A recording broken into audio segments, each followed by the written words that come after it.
अस्सलाम वालेकुम वरहमतुल्लाहि वबरकातुहू। उम्मीद है आप लोग सब खैरियत से होंगे। मैं भी अल्हम्दुलिल्लाह, अल्लाह का लाख लाख शुक्र है, सना खैरियत से। आज इंशाल्लाह जिस वीडियो में रिएक्शन देने जा रहे हैं, RH नेटवर्क चैनल का नाम है। इनके चैनल का लिंक मैं डिस्क्रिप्शन बॉक्स में दे दूँगा। आप लोग इनके चैनल को सब्सक्राइब करिएगा और मेरी वीडियो को पूरा एंड तक देखिएगा। आज की वीडियो बहुत इंपॉर्टेंट है, बहुत ज़रूरी है, बहुत अच्छी वीडियो है ये कि सऊदी अरेबिया अमेरिका के बीच में एक एग्रीमेंट हुआ था आज से करीबन 50 साल पहले, 40 साल पहले।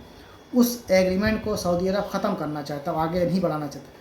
वो एग्रीमेंट की वजह से पूरा अमेरिका, पूरा यूरोप कंट्री बौखलाया हुआ है। उस पर बहुत बड़ा असर पड़ने वाला है इस एग्रीमेंट को ख़त्म होने से। मतलब एग्रीमेंट अगर नहीं बढ़ाएंगे आगे तो अमेरिका का जो सुपर पावर है उसमें भी क्या बोलते हैं, कुछ ना कुछ कमी हो जाएगी और उसका नाम भी ख़राब होगा पूरी दुनिया में कि सुपर पावर जो था, सऊदी अरब ने उसकी बात नहीं मानी। वैसे तो ये बहुत अच्छा कदम है सऊदी अरब के लिए और बहुत हिम्मत वाला, बहुत ताकतवर वाला कदम ही उठाया सऊदी अरबिया ने। तो आइए वो क्या है एग्रीमेंट है, वो ऐसा क्या है एग्रीमेंट में जो अमेरिका को हिला के रख दिया सऊदी अरबिया ने। तो आइए इस वीडियो के ज़रिए से हम लोग पूरी जानने की कोशिश करते हैं। वीडियो अच्छी लगे तो इसको शेयर ज़रूर करिएगा, मेरे चैनल पर नए हो तो सब्सक्राइब करिएगा और बेल आइकन भी ज़रूर दबाया करिए और अपनी राय कमेंट बॉक्स में ज़रूर बताया करिए। तो आइए पहले हम लोग वीडियो इंशाल्लाह स्टार्ट करते हैं, उसके बाद बात करते हैं। दोस्तों, मुझे यकीन है कि आप में से ज्यादातर लोगों ने ऑलरेडी पिछले कुछ दिनों के अंदर ये खबर कहीं ना कहीं पर पढ़ ही ली होगी कि सऊदी अरबिया ने एक ऐसे एग्रीमेंट को खत्म करने का फैसला किया है कि जो पिछले 50-60 साल से सऊदी अरबिया और अमेरिका के बीच हुआ करता था। वही एग्रीमेंट के जिसको पेट्रो डॉलर के नाम से जाना जाता है और जिसकी चर्चाएं पिछले 3-4 दिन से लगभग पूरी ही दुनिया के मीडिया और सोशल मीडिया पर नजर आ रही है।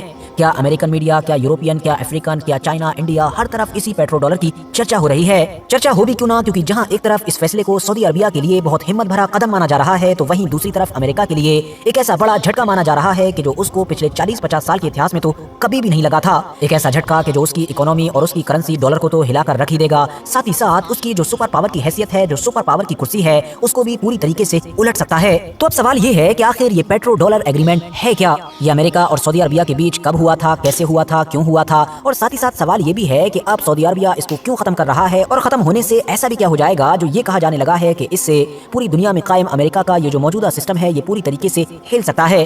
तो सारे ही सवालों के जवाब जानने के लिए हम जरा थोड़ा सा पीछे चलते हैं। कहानी की शुरुआत होती है सेकंड वर्ल्ड वॉर से। जैसा कि हम सभी अच्छी तरह से जानते हैं कि जब सेकंड वर्ल्ड वॉर खत्म हुई थी तो यूरोप समेत दुनिया के लगभग सारे ही इलाके पूरी तरीके से तबाह बर्बाद हो चुके थे।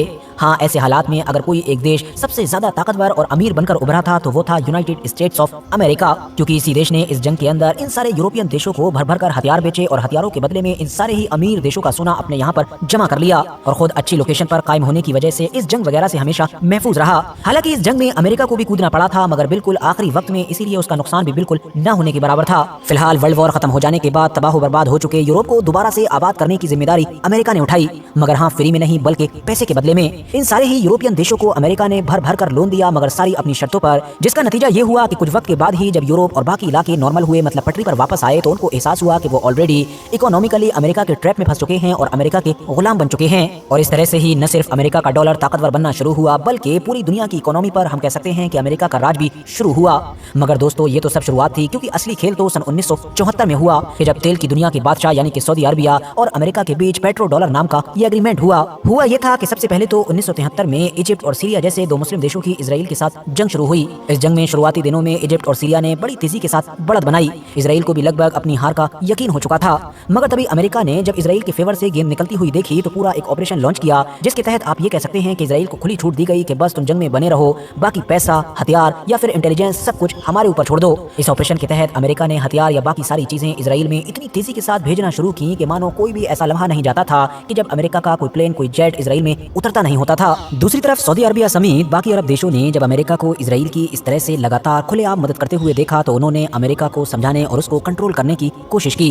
कंट्रोल न होने की सूरत में फाइनली सऊदी अरबिया की लीडरशिप में इन सारे तेल वाले मुस्लिम देशों की तरफ से एक ऐसा फैसला लिया गया कि जिसको उस वक्त तक तो अमेरिका ने कभी भी एक्सपेक्ट नहीं किया था, और वो फैसला था तेल बंदी का। यानी इन सारे देशों ने मिलकर ये फैसला किया कि हम अमेरिका समेत उन सारे वेस्टर्न देशों को तेल ही नहीं देंगे कि जो इस जंग में इजराइल को खुलेआम सपोर्ट कर रहे हैं। और तो और तेल बंदी के साथ साथ इन सारे देशों ने ऑयल प्रोडक्शन भी गिरा दिया, जिसकी वजह से अमेरिका में हाहाकार मच गया। चंद घंटों के अंदर ही तेल की कीमत कई सौ गुना बढ़ चुकी थी और शॉर्टेज इस लेवल की हो चुकी थी कि लोगों ने गाड़ियां अपने घरों के अंदर खड़ी कर ली थी और सड़कों पर अब घोड़ा गाड़ी वगैरह नजर आने लगी थी।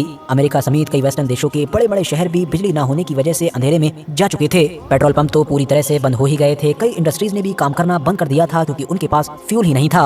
इन्फ्लेशन रेट भी आसमान पर पहुंच चुका था। हालात इतने ज्यादा खराब हो चुके थे कि अब इन सारे वेस्टर्न देशों ने आपस में मिलजुल कर ही इस बड़ी मुश्किल को टैकल करने का फैसला किया। इन सभी के बीच अब एक के बाद एक मीटिंग होने लगी थी और उसी दौर में ही वो सारे ग्रुप वजूद में आए थे कि जिनको आज के दौर में हम लोग G7 या फिर G20 के नाम से जानते हैं। फिलहाल जंगबंदी तो खत्म हो ही गई थी और इस जंग के खत्म होने के कुछ महीनों के बाद ही अमेरिका समेत ये सारे वेस्टर्न देश अरब देशों को इस तेलबंदी को खत्म करने के लिए भी कन्वेंस करने में कामयाब हो गए थे।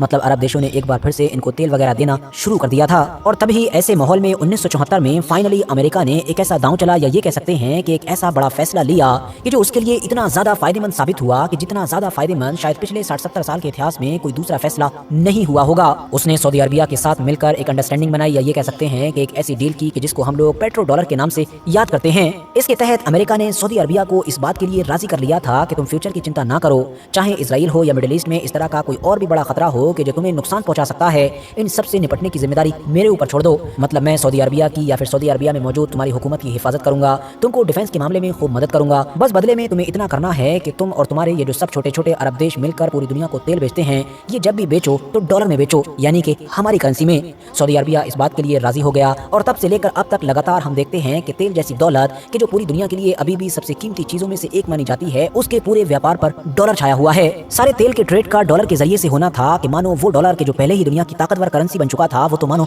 आसमान पर पहुंच गया। न सिर्फ हद से ज्यादा ताकतवर बल्कि स्टेबल और भरोसेमंद भी हो गया।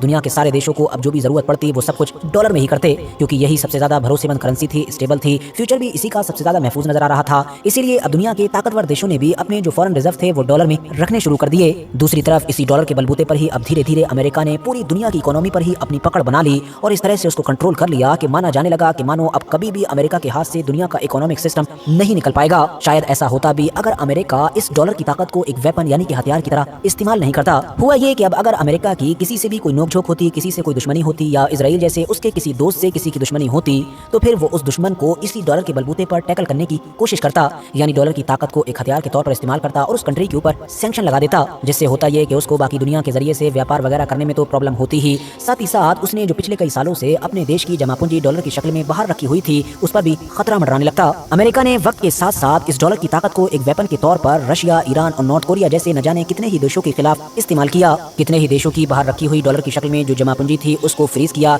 और हद तो तब हो गई कि जब आपने खुद भी देखा होगा कि रशिया के केस में तो ये भी बात चलने लगी कि रशिया का जो फॉरेन रिजर्व डॉलर की शक्ल में यूरोप वगैरह में पड़ा हुआ है, उसको फ्रीज करने की बजाय उसके ही दुश्मन यानी यूक्रेन को थमा दिया जाए ताकि वो उसी पैसे को रशिया के खिलाफ इस्तेमाल कर सके। अब आप समझ सकते हैं कि ये एक दुश्मन के खिलाफ भी की गई सबसे गिरी हुई और घिनौनी हरकत हो सकती है। मगर दोस्तों सच्चाई तो ये है कि जैसे जैसे अमेरिका ने डॉलर की ताकत को एक वेपन के तौर पर इस्तेमाल करना शुरू किया था, वैसे वैसे जो दूसरा ग्रुप था यानी कि अमेरिका का विरोधी ग्रुप, उसने भी अपना काम शुरू कर दिया था और ब्रिक्स जैसा एक ग्रुप वजूद में आया कि जिसका मेन मकसद ही यही है कि किसी न किसी तरीके से अमेरिका के उस कंट्रोल को खत्म किया जाए कि जो उसने पूरे दुनिया के इकोनॉमिक सिस्टम पर बना कर रखा हुआ है।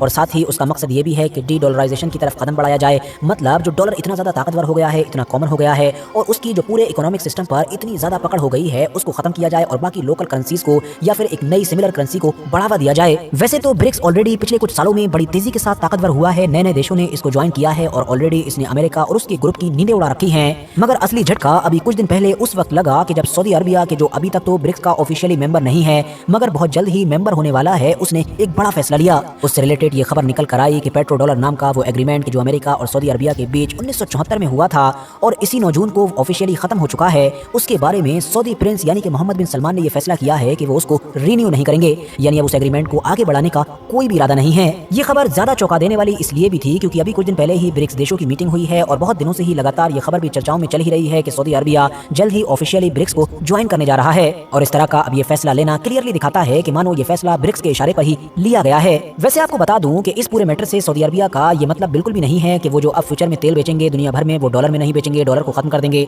बल्कि इसका मतलब ये होगा कि वो तेल को सिर्फ डॉलर में नहीं बेचेंगे।